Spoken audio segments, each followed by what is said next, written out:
Welcome kay Senador Risa Hontiveros na matapos ang halos isang taon ay gumugulong na ang kaso ni FPRRD.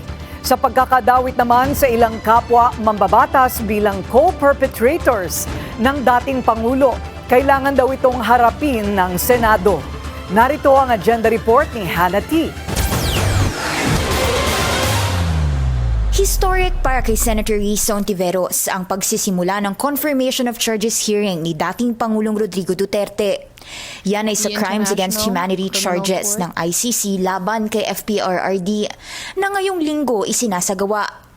Bumilib si Hontiveros sa naging pahayag ni human rights lawyer Attorney Joel Butuyan patungkol sa simbolismo ng kaso ni FPRRD at mga pinagdadaanan ng mga biktima ng EJK. Yung power at saka yung poetry nung sinabi niya, wow talaga, nakatagayan sa bato sa kasaysayan ng ating bansa. The price they have paid para mag-survive hanggang sa araw na ito, para makarating doon sa hate, na maparinig doon sa mastermind nung suffering nila yung ganitong mga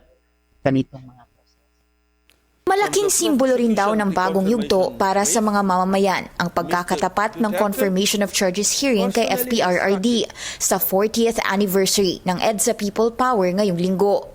Pinaalala ni Hontiveros na kailangang mag-rejoin ang Pilipinas sa ICC na noong 2019 ay nag-withdraw sa Rome Statute. Kita raw kasi sa mga EJK victim na naging last chance nila ito para makamit ang hustisyang hindi na i-deliver ng ating local justice system. Una nang sinabi sa Malacanang na wala pang diskusyon pagdating sa rejoining as of this date. Opisyal na ring nabanggit sa pagdinig ang mga pangalan ni Senators Bato de la Rosa at Bongo na unang inilabas ng ICC bilang mga kasabwat umano ni FPRRD kabilang ang iba pa. Yan ay para raw maisagawa ang sinasabing common plan para ligpitin umano ang mga biktima. Masakit man pero kailangan daw itong harapin ng Senado.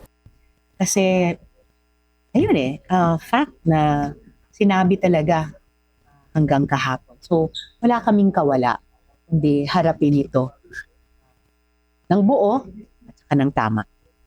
Mas pinipili naman ni Senator Bongo mag-focus muna sa trabaho sa Senado. Anya, hintayin daw munang matapos ang hearing sa ICC. Antayin na lang natin matapos yung defamation. Bawa muna tayo, unahin muna at Hindi pa naman ako yung feeling ko rin. Ako yung feeling ko. pwede lang po natin. Basta sa trabaho, unahin ko yung trabaho. Meron ako silang pang-concordance sila. Okay po. Itinanggi na noon ni Nago at De La Rosa ang involvement sa kampanya kontra droga.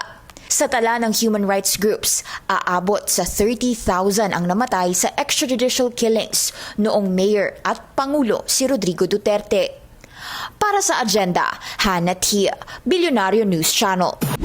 Manatiling nakatutok sa Bilyonaryo News Channel. Sumubaybay sa aming social media accounts at mag-subscribe sa aming YouTube channel para sa mga bago at eksklusibong balita.